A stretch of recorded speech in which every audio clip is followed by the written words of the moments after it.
denunciar els qui profanen el temple de Déu, que és cada home i cada dona. L'Església, com Jesús, no pot mirar cap a un altre costat, com si no passés res, i ha de denunciar la mentida, la injustícia i la corrupció. L'Església no pot callar davant el drama dels refugiats que continuen morint al Mediterrani, mentre la Unió Europea, amb indiferència, mira cap a un altre costat. L'Església no pot callar davant la immoralitat dels bancs.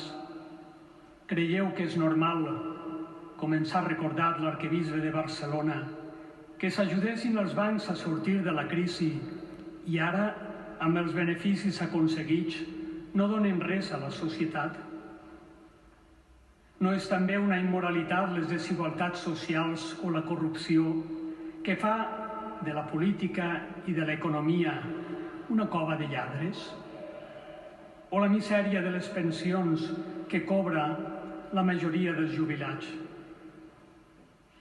És normal que un jutge imputi un delicte d'odi a un regidor per posar-se un nas de pallasso davant la policia? És normal que se segrestin llibres o es prohibeixin obres d'art?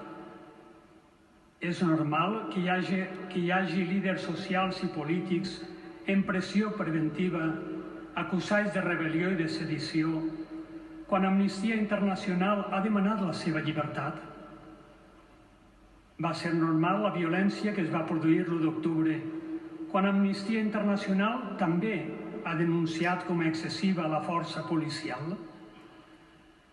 No és injust que una part del govern legítim de Catalunya, com ens va recordar el bisbe de Solsona, estigui empresonat? Germanes i germans, Jesús no va mirar cap a un altre costat i per això expulsar els mercaders del temple. L'Església tampoc no ho pot fer. Bisbes com Helder Cámara, Òscar Romero o Pere Casaldàliga